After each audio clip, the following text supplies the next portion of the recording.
오늘 우리에게 주신 하나님의 말씀은 권능을 행하실 수 없었더라 라는 제목으로 살펴볼 텐데요. 마가복음 6장 1절부터 6절의 말씀입니다. 한 절씩 교독해서 읽겠습니다. 예수께서 거기를 떠나사 고향으로 가시니 제자들도 따르니라. 안식일이 되어 회당에서 가르치시니 많은 사람이 듣고 놀라 이르되 이 사람이 어디서 이런 것을 얻었느냐? 이 사람이 받은 지혜와 그 손으로 이루어지는 이런 권능이 어찌 됨이냐? 이 사람이 마리아의 아들 목수가 아니냐? 야고보와 요셉과 유다와 시몬의 형제가 아니냐? 그 누이들이 우리와 함께 여기 있지 아니하냐 하고 예수를 배척한지라. 예수께서 그들에게 이르시되 선지자가 자기 고향과 자기 친척과 자기 집 외에서는 존경을 받지 못함이 없느니라 하시며 거기서는 아무 권능도 행하실 수 없어 다만 소수의 병자에게 안수하여 고치실 뿐이었고 그들이 믿지 않음을 이상히 여기셨더라. 이에 모든 촌에 두루 다니시며 가르치시더라. 아멘. 우리 좌우에 계신 분들과 이렇게 인사하면 좋겠습니다. 고향이 어디십니까? 고향이 어딘겨? 네, 어디십니까? 이러면서 지역마다 다르죠. 여러분은 고향이 어디십니까? 저는 서울입니다. 저희 아버지는 황해도시고 또 어머니는 평택 이쪽이신데요. 네, 그렇죠. 안 물어보셨죠? 네. 고향은 무엇입니까? 자신이 태어나고 자란 곳이죠. 우리는 이제 그곳에서 언어를 배우죠. 그리고 그곳에서 세상을 배우고 가치관을 배웁니다. 우리가 태어나면서 배운 그 언어들이 있습니다. 그것을 모국어라고 하죠. 우리가 각자 태어난 곳에서 부모가 나에게 말을 하는 것을 통해서 언어를 배우고 또 부모님이 우리에게 주지시켜 주는 것, 또 우리가 경험한 그 경험들을 통해서 우리의 가치관들이 형성이 되어지기 시작합니다. 오늘 본문에 보면은 예수님께서 1절입니다. 우리 1절 같이 읽어볼까요? 1절입니다. 시작. 예수께서 거기를 떠나사 고향으로 가시니 제자들도 따르니라 라고 이야기합니다. 지난 시간에는 어떤 것이었죠? 그 가버나움 지역에서, 그러니까 예수님께서 엄청난 기적들을 많이 행하셨죠. 예수님이 사역을 하셨던 주 무대가 어느 지역이었냐면 이 갈릴리 근처였습니다. 갈릴리 호수가 있고 그 근처에 가버나움이라는 지역에서 예수님께서 굉장히 많은 사역들을 하셨던 것을 우리가 볼 수 있습니다. 거기가 주 무대였었고 때를 따라서 이렇게 옮겨 가시면서 어떤 사역들을 하셨어요. 그래서 성지순례를 가면 갈릴리 호수를 사람들이 꼭 가는데 거기 가면은 가버나움 그 마을의 간판이 뭐라고 되어 있냐면 타운 오브 지저스라고 되어 있다고 합니다. 제가 가보지는 않았는데 그 가버나움의 별명이 뭐냐면 예수님의 마을이다라고 이야기합니다. 지난 시간에는 그 예수님의 마을에서 어떤 일이 일어났습니까? 12해를 혈루증으로 앓던 그 여인이 자신의 어떤 병원을 가도 치료받지 못했었던 병을 예수님께 가서 치료를 받았죠. 또 회당장 야이로의 딸이 지체가 되어서 이제 죽게 되어졌는데 그 회당장의 딸을 예수님께서 살리시는 기적을 경험한 곳이 바로 가버나움입니다. 이 가버나움에서 사람들은 무엇을 봤냐면 지금 이 가버나움에서 예수님은요 스타가 되셨어요. 사람들에게 히어로가 되셨고 그 가버나움의 중심에 화제의 인물이 되셨습니다. 예수님이 가는 곳마다 사람들이 몰려들기 시작했고 예수님이 가르치시는 그 가르침과 또 사람들을 만나면서 하시는 그 회복의 사역들은 사람들의 주목을 이끌기에 조금도 부족함이 없었습니다. 그런데 그 예수님께서 지금 이 사건 가버나움에서 그 사람들을 치유했던 사건이 나오고 오늘 본문은 어디냐면 그곳을 떠나서 고향으로 가셨다라고 이야기합니다. 지금 그 가버나움 자신의 주무대에서 지금 어디로 옮기시냐면 고향으로 가시는데 제자들도 그 예수님을 따라서 그 고향에 왔다라고 이야기를 하고 있습니다. 그리고 그 고향은 어디냐면 나사렛이라는 곳인데 예수님이 태어난 곳은 베들레헴이라는 곳입니다. 그 예수님이 호적을 떼려고 예루살렘으로 가다가 출생을 하셨는데 태어난 곳은 베들레헴이지만 자라신 곳은 이 나사렛이라는 지역이에요. 그러니까 나사렛은 이 가버나움에서 한 10km 조금 더 떨어진, 그러니까 여기서 향남 정도, 차를 타고 한 20분 정도면 지금도 갈 수 있는 그런 가까운 곳이었습니다. 지금 제자들을 데리고 여러분들을 데리고 지금 어디로 가냐면 지금까지 엄청난 기적과 예수님의 가르침을 보면서 사람들이 놀랐어요. 하나님의 나라는 이렇게 오는구나. 씨 뿌리는 자의 비유를 통해서 하나님 나라의 그 비유를 통해서 그들은 하나님의 나라를 꿈꾸게 되어졌고 또 예수님이 그 가르치시는 말씀을 통해서 또 치유하시는 사역을 통해서 그 하나님의 나라가 이 예수님을 통해서 이 땅에 이루어지는 것들을 이 제자들은 또 그곳에 있는 사람들은 다 목격하게 되어진 것이죠. 그리고 나서 이제 그 제자들 데리고 어디로 가냐면 나사렛이라는 곳으로 가게 됩니다. 이 왜 고향으로 갔을까? 제 오늘 본문을 묵상하면서 엄청 많이 고민을 하고 질문했습니다. 왜 고향으로 가셨을까? 여기 가서서 하신 게 뭐만 있냐면 그 고향 사람들한테 그냥 거절당하고 배척을 당한 일밖에 없어요. 이 결론이 4절에 보면은 예수께서 그들에게 이르시되 선지자가 자기 고향과 자기 친척과 자기 집 외에서는 존경을 받지 못함이 없느니라라고 말씀을 하십니다. 지금 제자들을 데리고 고향에 굳이 오셔서 예수님이 하셨던 일이 뭐냐면은 거기서 배척을 당하신 거예요. 그러면서 명언을 남기십니다. 그 뭐냐면 선지자는 고향에서 대접을 받지 못한다. 선지자는 고향에서 환영을 받지 못한다. 그리고 거기서는 아무 권능도 행하실 수 없었더라라고 이야기를 하는 것이죠. 그렇죠. 지금 예수님께서 굳이 제자들을 그 고향으로 데려가셔서 그들을 통해 그들에게 가르쳐주고 싶은 메시지가 있었는데 뭐냐면 고향에서는 아무 권능도 행할 수 없었다라는 거예요. 그리고 나서 그 6장 7절부터는 제자들을 두 명씩 모든 거울로 파송을 합니다. 근데 거기서는 어떤 일이 일어나면 예수님께서 그 제자들에게 귀신을 내어쫓는 권능을 주시고 둘씩 모든 거울로 보내셔서 거기서는 귀신이 떠나가고 사람들이 치유되어지고 예수님을 믿게 되어지는 큰 하나님 나라의 권능의 역사들을 경험하게 되었죠. 그러니까 지금 이게 뭐냐면은 앞에서는 예수님을 통해서 직접적으로 그 권능이 나타나는 것을 사람들이 경험을 했고 또 예수님은 어느 정도 능력이 있냐면 이 권능이 넘쳐서 그 제자들에게 나눠줘서 둘씩 모든 곳으로 다 가서 그들을 통해서 이 권능의 역사가 나타나는 정도의 그런 능력을 가지고 계신 분이 바로 예수님이셨어요. 근데 그 모든 고을에 제자들이 가서 권능을 행하는 그 사건과 또 이 가버나움에서 예수님이 직접적으로 사역을 했던 그 사건 사이에 뭐가 끼어 있냐면 고향으로 가셔서 거기서는 지금 이 하나님의 나라가 이 땅 가운데 임하도록 예수님은 가르치시고 전파하시고 치유하시는 그 사역들을 했는데 그 고향에서만은 아무런 권능도 행할 수 없었다. 너무나도 이상하게 여겼더라라고 오늘 본문은 이야기를 하고 있습니다. 예수님은 지금 오늘 본문을 통해서 우리에게 무엇을 가르쳐주고 계십니까? 지금 이미 하나님의 나라가 있는데 하나님의 나라가 우리에게 임하여 있는데 왜 권능이 나타나지 않는가? 그것에 대해서 우리에게 말씀해 주시기를 원하시는 거죠. 여러분 그것을 알게 하기 위해서 주님이 우리를 데리고 가는 것은 어디냐면 고향이에요. 여러분 두 가지 고향이죠. 고향이라는 단어를 생각할 때 여러분들이 떠오르는 이미지는 무엇입니까? 여러분들이 태어난 곳이겠죠. 저희 아버지는 황해도를 생각할 거고 저는 용산을 생각할 거고 또 뭐 각자 태어난 그곳, 내가 자란 곳을 이미지로 떠오르시겠죠. 그런데 예수님의 고향은 그렇다면 어디실까요? 나사렛이죠. 그렇습니까? 그렇죠. 우리의 고향이 두 개가 있다는 걸 아십니까?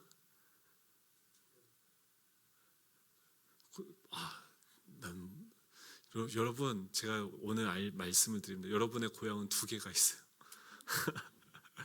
뭔 소리야 막 이렇게 하시겠는데 지금 모든 사람들이 저희가 이제 1:1 제자 양육이라는 걸 해요. 근데 그때 일과에서 뭘 물어보면 당신은 행복하십니까? 라고 얘기하는데 여러분 행복이라는 파랑새는 어디 있습니까?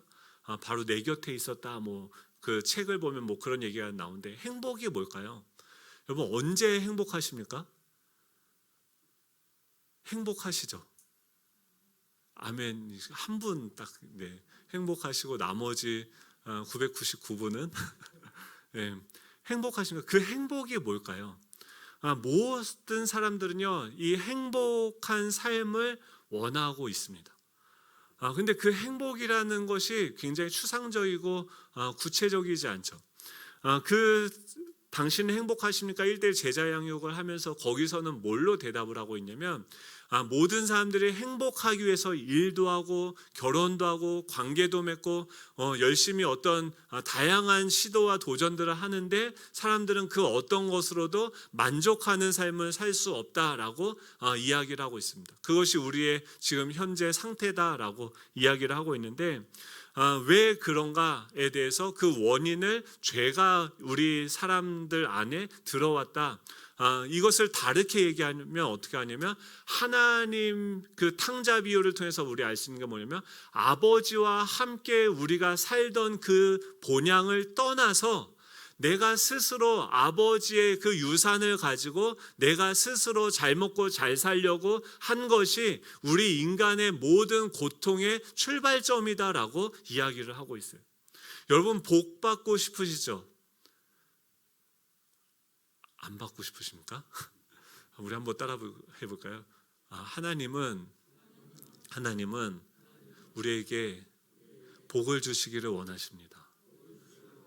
이러면 또 목사님 또 기복주의로 가는구나 막 이런 생각을 하실 텐데, 여러분 복은요, 복의 개념이 뭔지를 정확하게 이해를 하시면 우리는 진정한 기복주의자가 돼야 되는 거죠. 그러니까 복이라는 것은 뭐냐면, 창세기 1장 27절에서 28절에 보면 하나님께서 인간을 창조하실 때 어떻게 했냐면 자기의 형상대로 우리를 창조하셨다고 해요. 그래서 그 자기의 형상대로, 곧 하나님의 형상대로 사람을 창조하셨는데, 남자와 여자를 창조하시고, 하나님이 그 남자와 여자를 하나님의 형상으로 창조한 다음에 가장 먼저 뭘 하셨냐면 그들에게 복을 주셨다라고 이야기를 해요. 복을 줬다라는 게 뭐냐면은, 복을 주셔서 그들에게 이르시되 생육하고 번성하여 땅에 충만하라, 땅을 정복하라, 바다와 하늘과 땅에 움직이는 모든 생물들을 다스리라 라고 하셨어요. 즉 하나님께서 인간을 무엇으로 창조했냐면 모든 피조물들을 다 창조하시고 나서 가장 마지막에 하나님의 형상대로 우리 인간을 다른 피조물들, 다른 동물들과 다르게 우리를 만드셨어요. 그래서 인간만이 무엇을 가지고 있습니까? 언어를 가지고 있고 창조적인 활동들을 하게 되어집니다. 만약에 인간이 진화되어져서 이렇게 됐다고 한다면 다른 동물들보다 우리가 더 발톱이 세거나 이빨이 강하거나 이러진 않죠. 그런데 인간이 이 모든 만물을 다스리고 발전할 수 있는, 공동체를 이루어가면서 살아갈 수 있는 그 힘이 어디서 나옵니까? 우리 안에는 다른 동물들과 구별되어지는 창조성이 있고 또 언어라는 기능들이 우리 가운데 있는 거죠. 그러니까 인간만 다른 피조물들과 다르게 하나님의 형상으로 만들었고, 복을 주셨다라고 하는 것은 무엇이냐면 인간에게 하나님이 창조한 이 모든 만물들을 다스리도록 위임하셨다, 권한을 위임하셨다라고 하는 것입니다. 즉 이 하나님이 모든 것의 주인이신데 우리를 믿어주시고 우리에게 그 모든 피조세계를 다스리라고, 그 다스리는 권세를 우리에게 맡겨주신 것이 무엇입니까? 복을 주셨다라고 하는 것이에요. 우리의 존재는 그 자체가 복된 존재예요. 모델이 누구냐면 하나님이에요. 하나님의 형상을 따라서 우리가 지음을 받았고, 그분께서 이 모든 만물을 창조하셨는데 그 피조 세계를 우리로 하여금 그 하나님과 교제하면서 하나님의 뜻대로 이 모든 만물들을 다스리게 하는 것. 즉 우리가 이 땅에서 추구하고 모든 사람들이 다 그리워하는 게 무엇입니까? 바로 그 에덴 동산에서 하나님이 우리의 주인이 되셨어요. 지금도 대선, 이제 내년에 있을 대선을 보면서 다들 엄청 뉴스를 보면 맨날 얘기하는 게 뭐냐면 누가 대통령이 될 건가요? 왜 그렇습니까? 우리나라를 다스리는 그 리더십에 대한 관심들이 있어요. 왜 그렇습니까? 리더가 잘못되면 우리가 큰일 나고 잘못된다라는 것을 우리가 삶의 경험을 통해서 너무나도 잘 알고 있기 때문이죠. 그 말은 무엇이냐면 우리 모든 사람들은 진정한 리더십을 원하고 있다라고 하는 거예요. 왜 여러분 이곳에 오셨습니까? 내가 내 인생의 주인이 되어봤는데도, 내가 내 삶을 내 뜻대로 경영을 해봤는데도 내가 원하는 답이 나오지 않는다라는 것을 깨달은 자가 이곳에 오게 되는 거죠. 내 인생의 주인이 내가 되어서는 두려움과 염려와 후회와 회한밖에 없다라는 것, 내 인생의 내 능력의 한계를 깨달은 사람만이 하나님께로 나아올 수 있는 거죠. 복은 무엇이냐면 그것을 깨닫고 그 하나님이 나의 주인이 되셔서 그분이 나를 다스리는 그 상태로 회복되어지는 것이 복을 받았다라고 하는 것이죠. 그렇다고 한다면 지금 이 하나님이 창조하셔서 모든 것들 그때 어떻을까요? 여러분, 아담을 창조하자마자 아무것도 모르잖아요. 근데 그 아담한테 이 모든 피조 세계를 믿고 맡기시는 거예요. 그리고 그 아담이 실수를 해서 선악과를 따먹는 죄를 범했을 때도 하나님은 그를 어떻게 대하십니까? 그가 받을 그 형벌은 내가 대신 치를 거야 라고 약속하면서 그를 사랑하사 자신의 아들을 십자가에 내어주실 사랑의 약속을 하시는 거죠. 즉, 이 하나님은 우리를 창조하셔서 한 번도 변함없이 어떤 방식으로 우리를 대하시냐면 우리를 믿어주시고 사랑하시는 방식으로서 우리와 교제하기를 원하신다라고 하는 것이죠. 그런데 그것이 우리 고향에서의 삶이었습니다. 우리가 그리워하고 있는 그 본향의 삶이요. 그래서 목회를 하니까 제가 이제 깨닫는 게 뭐냐면 모든 사람들이 다 원하는 게 있어요. 나이가 들든지 나이가 안 들든지 성도님이든지 뭐 집사님이든지 장로님이든지 저든지 모두 다가 원하는 게 뭔지 아십니까? 네, 사랑받는 거예요. 인정받는 거. 막 이렇게 보면은 어떤 막 이렇게 아무튼 김장 한번 하다가 막 이 난리가 나는 교회들을 많이 봤습니다. 저희 교회는 절대 그런 일이 없습니다. 김장으로 하나 되는 교회입니다, 여러분. 근데 각자의 그 경험과 방법과 뭐 다양한 그러면서 이게요 김장이요 맛있게 돼도 문제예요. 왜냐면 이분이 맛있게 했다고 와 권사님 왜 이렇게 김장을 맛있게 했어요? 그러면 옆에서 입이 나와요. 그리고 이게 김장이 맛없게 되잖아요. 그래서 왜 이렇게 맛없게 됐어요? 하면서 다른 분들은 어때요? 입꼬리가 올라가요. 그러게 내 말대로 했어야 되는데 이게 우리의 실존이에요. 근데 이게 처음에는 유치하다 왜 그럴까라고 생각했는데 저도 그래요. 저도 성도님들이 이렇게 저에 대해서 우리 교회는 목사님에 대해서 욕하는 분이 한 명도 없으시잖아요. 그렇죠? 다 절 좋아하시고 사랑하시고 100% 만족하시죠. 아멘. 그런 게 어디 있습니까? 그렇죠? 근데 우리는 뭘 믿어요? 저도 초창기에는 착각을 하는 게 뭐냐면 모든 사람들이 나를 좋아하고 인정할 것이다 라고 생각을 했어요. 근데 그럴 수 있으니까 어떻게 모든 사람이 자기를 좋아할 수 있어요? 착각이죠. 근데 그 착각을 믿으면서 그러니까 왜 상처를 받습니까? 사람들이 날 좋아해야 되는데 나를 인정해줘야 되는데 그 마땅히 돌아와야 될 인정과 사랑하는 말이 아니라 뭔가 저 목사님은 왜 저래? 저 인간은 왜 저래? 왜 설교하다가 왜 저런 썰렁한 얘기를 해? 막 설교를 막 이러는 거죠. 그런 피드백을 제가 받으면 저희 아내의 피드백을 받으면 기뻐서 제가 막 춤을 추겠죠. 우리는 다 뭐냐면은 왜 이런 것들에 대해서 상처를 받을까요? 원래 하나님께서 우리를 대하시고 우리를 인정해 주셨던 그 에덴 동산에서의 어떤 경험과 기억들이 우리 영혼에 남아 있는 거죠. 그래서 사람들은요 계속해서 그 본향을 추구하면서 찾아가고 있습니다. 예수님이 이 땅에 오셔서 예수님의 본향이 두 가지가 있죠. 하나는 무엇입니까? 하나 하늘이죠. 하늘에서 존재하셨고 그곳에서 이 땅에 오셨다라는 것은 뭐냐면 여인의 몸속에 들어가셔서 그 여인을 통해서 다윗의 혈통으로 인간의 육신을 입고 이 땅에 오셨어요. 그러니까 육신이 태어나서 자라온 그 본향이 있고 또 그의 영혼이 태어난 본향이 있는 거죠. 우리도 마찬가지입니다. 우리가 예수님을 믿었다라고 하는 것은 무엇이냐면 두 가지 본향이 우리 가운데 있다는 거예요. 하나는 뭐냐면 우리가 육신으로 이 땅에서 태어나서 육신을 입고 우리가 살면서 경험하면서 배워왔던 언어가 있고 가치관이 있고 삶의 방식과 목표가 있는 거죠. 그리고 그 기준으로 그 잣대로 살아가는데 우리가 각자 태어난 곳에 따라서 언어가 달라요. 지금 이 나사렛도 지금 4가지 언어가 통용이 되고 있습니다. 히브리어가 있고요, 아람어가 있고 헬라어가 있고 라틴어가 있습니다. 각자의 삶의 방향도 달라요.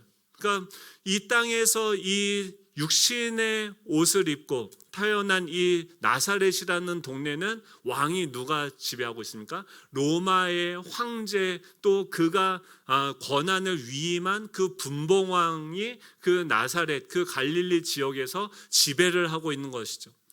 그 지배 가운데서 그들은 각자 다른 언어를 사용하면서 각자 다른 삶의 방식으로서 서로를 대하면서 살아가고 있는데 이것이 뭐와 같습니까? 이 세상은 뭐와 같냐면 하나님을 떠난 인간들의 결론이 무엇이냐면 바벨탑을 쌓는 거예요.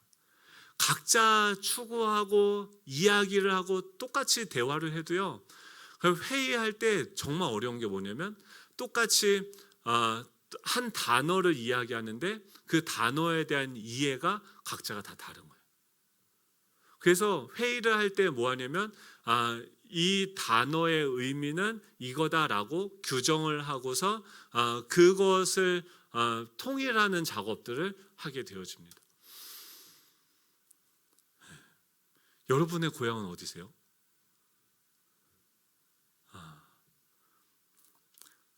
지금 예수님이 어디로 가냐면 자신의 고향으로 가는 거예요. 근데 그곳에 가서 그곳에 살고 있는 사람들은 다 무엇의 지배를 받고 있습니까? 로마의 지배를 받고 있고 각자의 언어를 가지고 대화를 해요. 저희들이 이제 목장 모임을 할 거예요. 그러면은 제자반을 이번에 이제 또 시작을 합니다.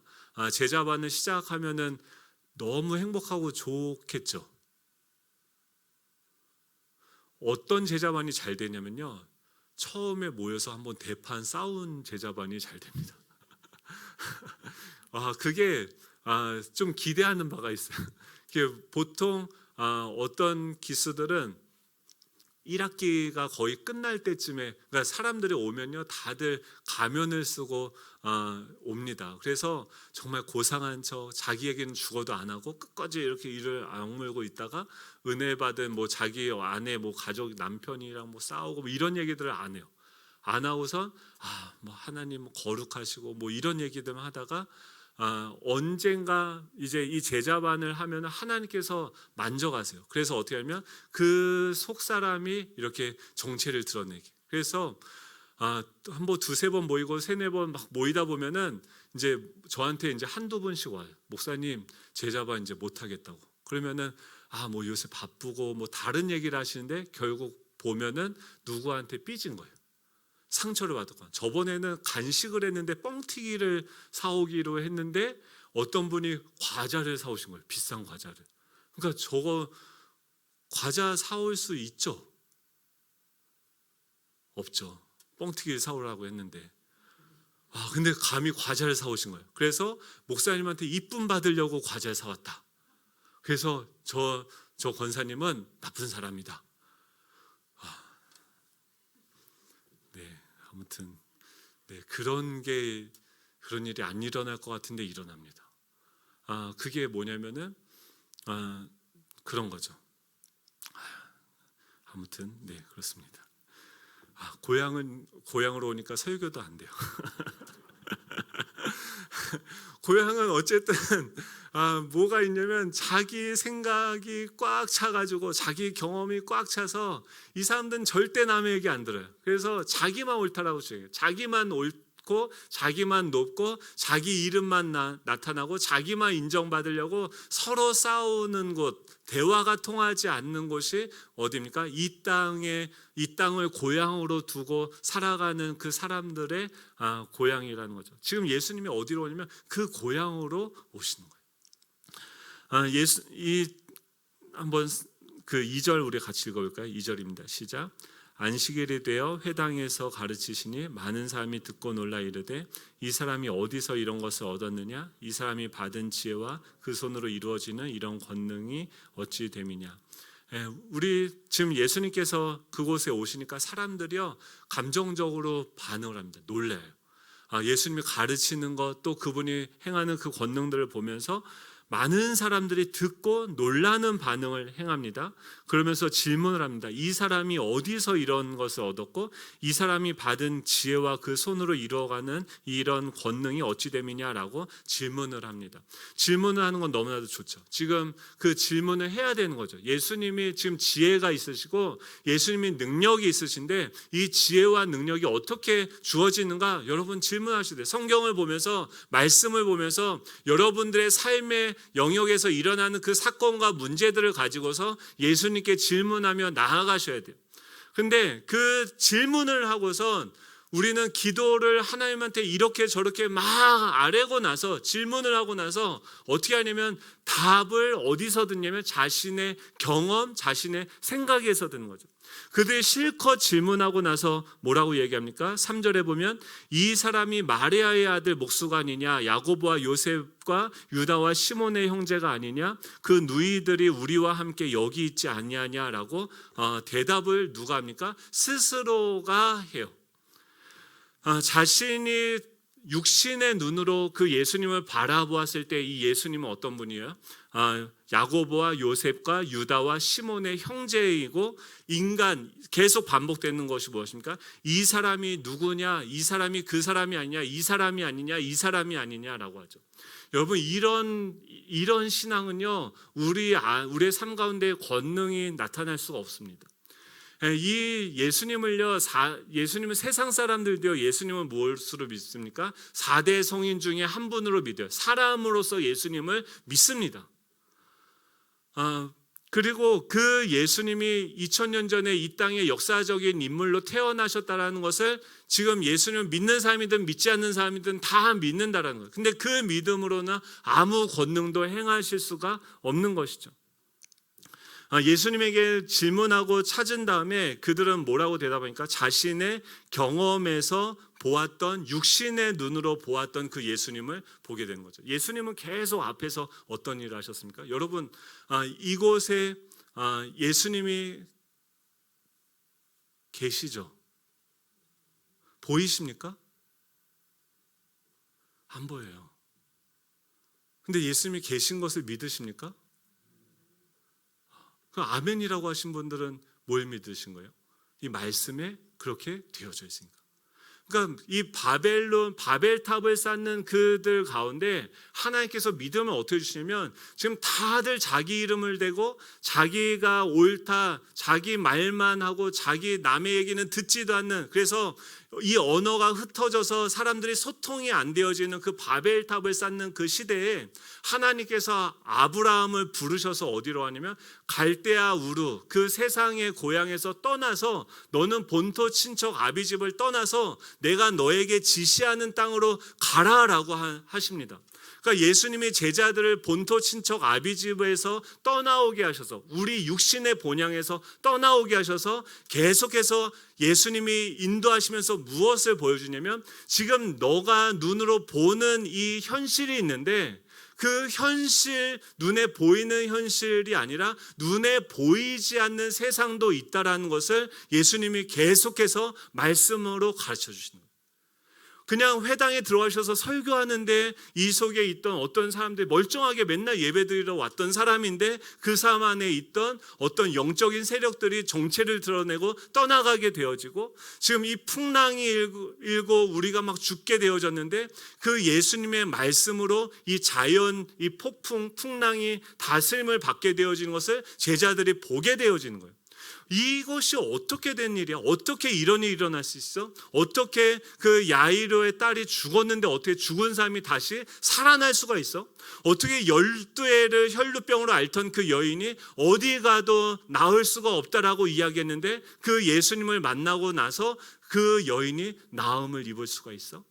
이 제자들이 예수님을 따라오면서 그의 권능을 통해서 무엇을 보냐면 이 예수님이 말씀하시는 그 하나님의 나라가 실제로 있구나. 그리고 이 예수님이 그냥 사람으로서 어떤 선생으로서 우리 가운데 오신 것이 아니라 하나님의 아들이시구나라는 것을 보게 하시는 거예요.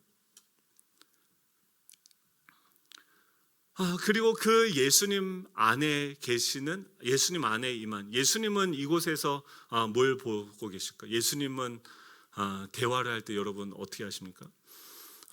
그 제자들을 부르시고 대하실 때 어떻게 합니까? 이 제자들이 처음에 베드로를 만났을 때도 이 베드로가 예수님을 따라가지 않습니다. 너가 요한의 아들 시몬이지만 장차 게바가 될 것이다. 그를 만났지만 그 베드로는 무슨 말도 안 되는 소리를 해 하고 예수님을 따라가지 않아요. 그런데 그 말씀이 그에게 임하게 되고 그것이 어느 정도 자라게 되었을 때 예수님이 다시 그 베드로를 찾아가셔서 그가 자신의 삶에서 자신의 능력의 한계를 경험하고 자신이 경영하는 삶이 꼭 내가 원하는 결과를 나타낼 수 없다라는 것을 깨닫는 그 실패 현장으로 예수님이 찾아오셔서 뭐라고 합니까? 이제 내가 너한테 명령하는데 저 깊은 곳으로 가서 그물을 던져봐 라고 하는 것. 지금 자신의 상식과 자신의 생각과 자신의 관점으로는 도저히 말도 안 되는데 예수님의 말씀을 쫓아서 행하니까 그곳에서 경험하게 되어지는 하나님의 나라를 경험하게 되는 거예요. 여러분, 지금 여러분들 삶에 있는 그 질문에 대해서 무엇으로 대답을 하십니까? 지금 질문의 답을요, 이 육의 고향이 아니라 지금 육신, 이 내 생각 속에서 찾는 것이 아니라 예수님에게서 찾아야 돼요. 실컷 질문하고 나서 지금 이 사람들 뭐라고요? 예수님한테 이 권능이 어떻게 났습니까? 이 지혜가 어떻게 났습니까? 예수님께 물어봤으면 예수님 뭐라고 대답하시겠어요? 지금 지혜의 근본이시고 모든 만물을 다스리시는 그 하나님께서 나의 아버지로 지금 나와 함께하고 계신다. 너는 보이지 않지만 그 하나님이 나를 다스리고 그 하나님이 나에게 이 땅을 다스리는 그 권세를 위임해 주셨기 때문에 그분의 뜻대로 내가 말할 때 그분의 지혜와 그분의 권능이 나를 통해서 이 사람들 가운데 임하는 거야. 이 하나님의 나라가 나에게 이루어졌을 때 나를 통해 이 하나님의 나라가 이 땅 가운데 이루어지는 거야 라고 대답을 했겠죠. 근데 이 사람들은 뭐예요? 그 영적인 세계가 보이지 않으니까 예수님이 대답하는 것이 아니라 자신의 관점으로 뭐예요? 그냥 인간, 내가 알고 있는 경험의 답으로서 대답을 하는 거죠. 여러분들의 삶은 지금 어떠십니까? 여러분들의 미래는 여러분의 삶을 잘 굴러가고 계십니까? 여러분들의 미래에는 소망이 있으십니까? 여전히 남편은 변하지 않고 여전히 애들은 말 안 듣고 거의 미친 것처럼 난리를 피우는데 여러분의 미래는 소망이 있으십니까? 네, 아멘이세요? 와, 아멘인 거죠. 왜 그렇습니까? 지금 이곳에 계신 예수 그리스도가 우리와 함께하고 계시다는 것을 믿음의 눈으로 보는 거예요. 그러니까 고향으로 가는데 어떤 고향으로 가야 되는 거냐는 거죠. 지금 이 사람들은요, 선입견을 가지고서 그 예수님의 질문에 대해서 자신이 경험했던 선입견이라는 것은 무엇입니까? 자신이 선택했고 그 선택의 결과를 통해서 선택하고 그것을 위해서 내가 어떤 실행을 했는데 그 결과를 통해서 나타나게 된 경험의 조각으로 자신의 기준을 만드는 것이 선입견이죠. 그 어떤 여성분이 있었는데 결혼 정년기의 그 여성분이었는데 아주 잘생긴 청년을 보고선 완전히 뿅 가가지고 그 청년과 결혼을 했어요. 진짜 이 남자가 잘생긴 거예요. 그래서 근데 결혼하고 나서 보니까 어떤 문제가 있냐면 경제적인 능력이 없어요. 얼굴은 정말 잘생겼는데 늘 경제적인 문제가 이 집안의 발목을 잡게 되어지는 거예요. 그래서 이 여성분은 그 잘생긴 남자분과 결혼해서 어떤 삶을 살았냐면 결혼 생활이 행복하지 않다라는 것을 경험하게 되어졌습니다. 그러다가 딸을 낳았고 어느덧 시간이 흘러서 그 딸을 결혼시켜야 되는데 딸한테 어렸을 때부터 맨날 이 여자가 뭐라고 얘기하냐면 야, 남자 외모 보는 거 아니야. 가족을 먹여 살릴 수 있는 경제적인 능력과 그 실력이 훨씬 외모보다 중요해. 너 얼굴 뜯어먹고 살 거야? 능력이 있어야지 라고 계속해서 그 딸한테 이야기를 하는 거죠. 그러니까 그래서 그 딸이 이제 사윗감을 데려올 때마다 무엇으로 그 사윗감을 판단합니까?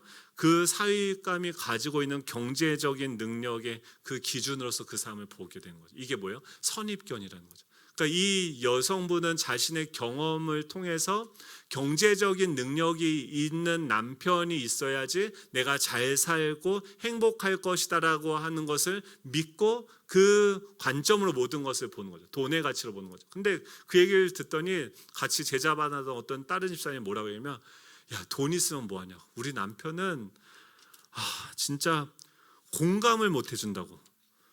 무조건 결혼은 돈 아무리 많아도 지금 이 신앙적으로 막 영적인 이 대화가 되고 공감을 해주고 막 내가 뭐 이렇게 하면은 이거 김치찌개 너무 맛있다 뭐 이런 얘기를 해줘야 되는데 이 남자는 그냥 먹으면 당연히 주는 건 줄 알고 쳐드시고 맨날 뭐 감사하다 뭐 이런 공감은 전혀. 근데 돈은 잘 벌어요. 그러니까 이 여성분은 뭐예요?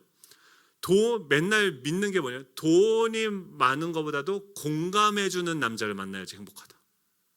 그러면 공감해주는 남자를 만나야 행복합니까? 돈을 많이 벌 수 있는 남자를 만나야 행복합니까? 둘 다요? 아멘. 그러니까 우리는 다 각자가 그 어디서 답을 얻냐면 그 현실적인 문제가 일어났을 때 내 아들과 내 딸이 시집을 가고 장가 갈 때는 예수님께 듣는 것이 아니라 현실과 내가 경험했던 그 가치관에게서 듣고서 답을 제시하는 거죠. 근데 지금 예수님 뭐라고 하는 거예요? 예수님을 지금 인간 육적인 관점으로 보면서 이분은 인간이고 요셉의 형제고 뭐 이렇게 보는 그곳에서는 예수님은 뭘 행하실 수 없다고요? 아무런 권능도 행하실 수 없다라는 거예요. 여러분 거꾸로요. 그럼 예수님께서 우리 삶 가운데 권능을 행하실 수 있게 하기 위해서는 어떻게 해야 됩니까? 이 하나님의 나라에 지금 예수님께서 제자들을 어디로 보내냐면 7절부터는 둘씩 제자들을 보내셔서 전도도 하게 하시고 귀신도 내어쫓게 하고 그 사람들 치유하고 회복하는 일들 하십니다. 지금 예수님 안에 있는 그 권능을 누구예요? 그 제자들에게 말씀으로 축복해 주시고 그들을 통해서 그 가는 곳곳마다 그 권능의 역사가 나타나게 되어지는 것이죠. 그건 어떻게 될까요? 지금 이 제자들 안에는 시야가 보는 것이 바뀌고 있는 거예요. 지금 여러분 지금 이곳에서 무엇을 보고 있습니까? 그냥 옆에 있는 분 한번 보시겠어요? 뭐가 보이십니까? 그분에게 소망이 있어 보이십니까? 왜 대답을 안 하십니까? 옆에 있는 분 보면은 와 정말 기대가 되고 막 소망이 생기고 와 어떻게 저렇게 존귀한 분이 지금 이곳에서 나와 함께 예배를 드리고 있을까라는 생각이 드시죠? 아멘이십니까? 네, 남편을 보실 때는 어떻습니까? 네? 답답. 우리 애들 볼 때는 어때요? 답답하십니까? 육신의 눈으로 보면 그렇죠. 그러니까 왜 하나님의 권능이 우리를 통해서 흘러가지 못하냐면 지금 예수님은 지금 그곳에서 무엇을 믿으세요? 지금 그들과 함께하고 계신 그 하나님을 신뢰하시는 거예요. 하나님이 우리를 믿고 예수님을 믿고 이 땅 가운데 보내주셨는데 하나님이 나를 믿어주시고 나를 자녀로 삼아주셨고 나를 보내셔서 이 땅을 회복하시기를 원하신다라는 것을 예수님은 그 어떤 상황에서도 믿으셨어요. 즉 하나님의 나라가 이곳에 이미 펼쳐져 있는데 하나님의 권능이 우리에게 부어지는데 모든 믿는 자에게는 하나님의 자녀가 되는 권세를 주님께서 주시는데 그것이 어떻게 우리를 통해서 나타나게 됩니까? 하나님을 향한 그 믿음이 우리 안에서 이루어지고 그것이 다른 사람을 대할 때 그 믿음의 행동이 나오게 되어졌을 때 그 사람들에게 이 하나님의 권능이 흘러가게 되어진 거죠. 즉 하나님의 나라를 움직이는 원리는 무엇입니까? 바로 믿음이라는 것이죠. 예수님은 이곳에 계시면서 이 사람들이 다 한 번도 예수님을 사람들이 사랑한 적도 없고요. 예수님을 다 이용하려고 했고요. 예수님에게 어떤 유익만, 자기 이익만 추구하려고 했습니다. 그럼에도 불구하고 예수님은 그것에 대해서 상처받지 않으셨어요. 왜 그렇습니까? 여러분들도 상처를 받는다라고 하면은 상처를 우리는 안 받잖아요. 받으세요? 그럼 어떻게 하면 안 받을 수 있을까요? 뿌리를 바꾸셔야 돼요. 그러니까 그 사람들, 그러니까 이 세상에 있던 우리가 지금 예수님과 연합되어져서 하나님이 어떻게 하셨습니까? 예수님을 죽은 자 가운데서 다시 살리셨죠. 하늘에 우리가 속한 자로서 하나님의 자녀가 됐고 하나님의 시민권을 갖게 됐고 하나님의 나라를 상속받는 상속자가 이게요. 여러분들이 믿든지 안 믿든지 여러분들이 예수님을 믿게 되어졌고 예수님을 내 삶의 주인으로 받아들였다고 한다면 구주로 나를 받아들였다고 한다면 하나님은 우리를 어떻게 보세요? 의롭다라고 보시는 거예요. 그럼 우리는 뭐예요? 근데 로마서 1장 7절에 17절에 뭐라고? 복음에는 하나님의 의가 나타나서 믿음으로 믿음에 이르게 한다는 거예요. 기록된 바 오직 의는 믿음으로 말미암아 살리라 함과 같으니라. 즉 이 하나님의 나라가 우리 가운데에서 실제가 되어지기 위해서는 하나님은 우리를 의롭다라고 바라보시는데 우리도 그 하나님께서 우리를 그렇게 보시는 것을 믿으셔야 돼요. 아멘이십니까? 네, 저가 목회를 한다고 해서 모든 성도님들이 지금도 오늘 설교 얼마나 버벅거리고 있습니까? 막 저도 짜증나요. 제 스스로가 화가 나고 나는 왜 이거밖에 안 되는가 후회가 되는데 근데 감사해요.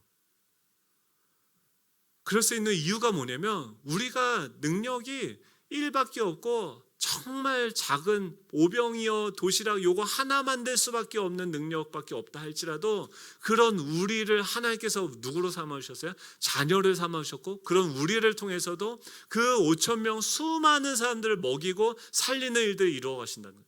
오늘 에스겔을 통해서 이번 주에 그 말씀이 무엇입니까? 너희 에스겔이 뭐가 능력이 있고 뭐 잘한 게 뭐가 있을까? 세상적인 관점으로 이 육신의 관점으로 에스겔을 봤을 때 그가 탁월한 무슨 역량을 뭘 가지고 태어났습니까? 아무것도 없어요. 그런데 하나님께서 그에게 찾아오셔서 그에게 말씀하세요. 에스겔아 이 마른 뼈들이 살겠느냐라고 물어보시는 거죠. 여러분 가정이 살겠습니까? 여러분의 남편이 살겠습니까? 여러분 제자들이 살겠습니까? 여러분들의 인생이 살겠습니까? 물어보세요. 하나님은 지금 이미 뭐가 있어요? 이스라엘을 회복할 계획이 다 있으시고 그것을 회복시킬 수 있는 능력도 있으세요. 그 땅을 향해서도 이미 선포하라고 말씀하셨어요. 그리고 그 땅에 그 왕노릇하던 그 이방 민족들을 다 청소해 버리셨어요. 그러면서 에스라에게 뭘 요구하시냐면 너 이 마른 뼈들이 있는데 이 마른 뼈들은 이스라엘 백성들인데 지금 포로로 끌려가서 자기가 뭘 잘못했는지 후회하며 지금 그들이 뭘 하나님한테 인정받을 만한 행위를 한 게 아무것도 없어요. 여전히 포로고 여전히 절망 가운데 있다고요. 근데 그 마른 뼈들을 보면서 인자야 이 마른 뼈들이 살겠느냐라고 물어보세요. 왜 물어보세요? 하나님은 이미 그들이 살고 회복되어질 것을 믿고 계시는데 너희들 안에 그 믿음이 있냐라는 거예요. 그가 믿으니까 뭐 하라고 해요? 그 마른 뼈들을 향하여서 마른 뼈들아 여호와의 음성을 들을지어다. 너 이 마른 뼈들 향해서 선포해.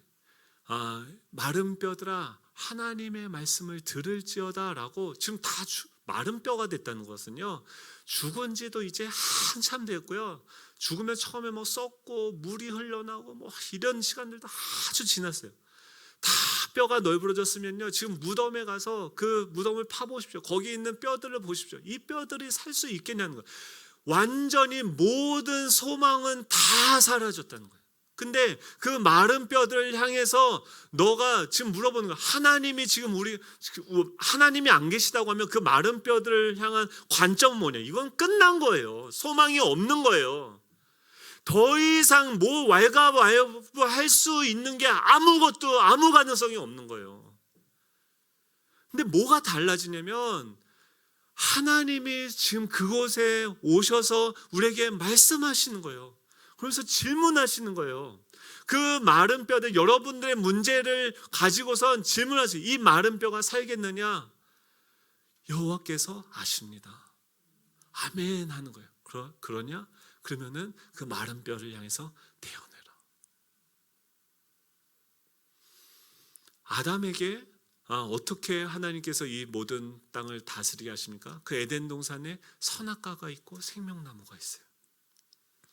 선악과를 따먹는 순간 뭐가 없어져요? 하나님이 없어지고 자기 혼자 모든 것을 책임지고 내 힘으로, 내 노력으로, 내 최선으로 다 해결을 해야 되는 거예요. 거기서부터 모든 고통이 시작이 되어집니다. 회복은 어디입니까? 그 에덴 동산에 십자가가 세워진 곳으로부터 회복이 되어지기 시작하는 거예요. 거기에 예수 그리스도가 생명나무로 우리에게 오셨다라는 것을 믿음으로 지금 이곳에 마른 뼈들이 있는데 예수님이 나와 함께 제자들한테 계속 가르쳐놓은 건 뭐예요? 풍랑이 일고 죽게 됐는데 주님 왜 우리를 돌보지 아니하십니까? 그 예수님을 깨우잖아요. 근데 어떻게 돼요? 그 예수님이 깨셔서 풍랑을 잠잠하게 하시는 분이 우리와 함께하고 있는 거예요. 왜 권능이 나타나지 않습니까? 그 예수님을 이 믿음으로 보는 것이 아니라 육신으로 나의 경험으로 이 세상의 방식으로 보니까 예수님이 보이지 않고 그 문제를 해결해야 되는 내 스스로만 보이는데 나는 그것을 행할 수 있는 능력이 없는 거죠. 제가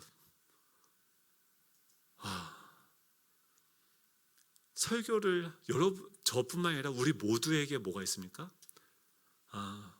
하나님이 부여해 주시는 하나님의 자녀됨의 권세가 있는 줄 믿으시기 바랍니다. 하나님의 자녀가 되면요, 언어가 바뀌어요. 다른 사람들이 이 땅의 삶에 세상적인 언어로 우리를 상처 준다 하더라도 상처받지 마십시오. 왜냐하면 그것은 세상의 언어예요. 이 언어를 이분은 아직 세상에 묶여 있구나, 세상적인 수준이구나, 아직 포로되어져 있구나. 근데 그 마른 뼈를 향해서 지금 우리는 어떤 언어를 갖고 있어요? 하늘의 관점과 하늘의 언어를 가지고 있는 거예요. 그래서 그 마른 뼈들 향해서 뭐라고 얘기합니까? 히브리서 11장 20절에 보면 믿음으로 이삭은 장차 있을 일에 대해서 야곱과 에서에게 축복하였다라고 이야기해요. 장차 있을 일에 대해서 믿음으로 이삭은요, 자녀들을요 축복했어요. 하나님이 우리 가운데 계시다고 한다면, 하나님이 우리를 자녀 삼아 주셨다고 한다면, 너와 너의 온 집이 구원을 받겠다라고 주님께서 말씀하셨다고 한다면, 그 주님이 나의 주인이 되어 주신다고 한다면 우리 자녀도 우리 가정도 하나님께서 구원하실 것을 믿으시기 바랍니다. 하나님의 권능이 어떻게 임합니까? 믿는 자에게는 이런 표적이 따르는 거예요. 이미 이곳에 임한 그 하나님의 나라를 바라보십시오. 그 하나님께서 예수님은 어떻게 하셨어요? 지금 그곳에서 하나님의 뜻을 순종해서 이 땅 가운데 오셨어요. 그 하나님을 어느 정도 신뢰했냐면 하나님의 말씀이라고 하면 사람들이 나를 죽이려고 하는데 십자가에 내어주는데도 끝까지 죽기까지 순종함으로써 하나님을 신뢰하셨어요. 하나님이 내 상황을 아는데 지금 이 사람들이 나를 십자가에 죽게 한다는 것을 하나님이 허락하신다고 하면 내가 죽는 것도 괜찮다라고 믿었어요. 아브라함도 마찬가지예요. 자신의 아들 이삭을 하나님이 바치라고 했을 때 그 이삭을 죽여도 다시 살 것이다라는 것을 믿었어요. 이것이 무엇이냐? 부활의 신앙이에요. 그 하나님을 믿고 그 하나님으로 대답할 수 있는 저와 여러분 되시면 좋겠습니다. 예, 고향이 바뀌셔야 돼요. 이제 한번 따라해볼까요? 나의 고향은 꽃피는 산골이 아니라 하나님의 나라입니다. 여러분, 하나님의 나라에서 우리가 계속 언어를 배워야 돼요. 예, 하나님은 나에게 의롭다라고 말씀하시고 나를 사랑한다고 말씀하시고 내 존재 복을 주시기 원하신다. 그 말은 무엇입니까? 하나님이 나의 주인이 되시면 우리 가운데 뭐예요? 이 땅을, 이 세상을 다스릴 수 있는 권세를 회복하시는 거예요. 예, 관계를 회복시키시고요, 우리의 언어를 회복시키고요, 우리의 생각을 회복시키고요, 우리가 이 땅에서 다스리고 섬기는 모든 영역들을 주님께서 회복하시는 일을 하고 계시는 줄로 믿습니다. 예, 중요한 것은 뭐냐면 사도행전 1장 8절에 이렇게 얘기해요. 오직 성령이 너에게 임하시면 너희가 권능을 받고, 성령이 임하면 권능을 받고, 권능을 받은 결과가 뭐냐면 증인이 되어져요. 즉 예수님을 믿음으로 성령을 받음으로 우리는 권능을 받게 되는데 그 권능이 뭐냐면 증인이 된다는 거예요. 증인이 된다는 건 뭐냐면 지금 이곳에 하나님의 나라가 펼쳐져 있다는 것을 보게 하신다는 거예요. 여러분이 혼자 있는 게 아니라, 여러분 좌절하고 절망하고 있는 그 상황에서 여러분 혼자가 아니라 모든 만물을 다스리시는 참되신 왕이 되시는 그 주님이 여러분과 함께하고 계심을 성령께서 보게 하신다는 거예요. 그리고 여러분의 문제를 가지고 그 예수님한테 나아가는 거예요. 예수님, 풍랑이 일어요. 나 죽을 것 같아요. 근데 이 성령의 권능이 있으니까 그 문제를 가지고 어디로 나아갑니까? 예수님한테 나아가는 거예요. 예수님이 어떻게 해요? 아이고, 또 아직도 인제서 믿음을 작동하냐? 믿음의 스위치를 이제 키냐? 나도 기다리느라 너무 힘들었어. 주님이 우리를 신뢰하시는 그 신뢰로 우리가 주님께 믿음으로 대답할 때 주님이 풍랑을 잠잠하게 하시고 이제 우리를 보내시는 거예요. 세상으로. 내가 너와 함께하고 있고 내가 너에게 이 땅을 다스리는 권세를 주셨다. 그 말씀을 믿음으로 세상에 나아가서 실습하게 되어지는 거예요. 여러분, 이 은혜가 저와 여러분에게 있기를 간절히 소망합니다. 우리 찬양할 텐데 이곳에 임하신 하나님의 나라, 이미 하나님의 나라가 임했어요. 지금 들리십니까? 이 믿음의 선조들이 우리의 삶이라는 이 원형 경기장 안에서 우리의 믿음의 이 경주를 하게 되어질 때 옆에서 응원하는 거예요. 순교를 당한 사람이 있고요, 또 여러 가지 핍박을 당했던 사람들이 있는데 우리한테 계속해서 응원하는 거예요. 야, 개똥아, 포기하지 마.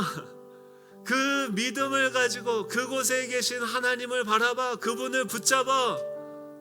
그분이 너를 살리고 결국 이 하나님의 나라, 이 본향으로 너희가 오게 되어질 거예요. 우리가 지금 널 기다리고 있어. 포기하지 마. 일어서 선포해, 축복해, 하나님의 나라를 증거해. 그때 어떻게 합니까? 어둠의 권세들이 떠나가고 우리 삶에 회복의 역사가 임하게 되는 줄로 믿습니다. 우리 다 같이 일어나셔서 이 찬양할 텐데, 나라와 권세와 영광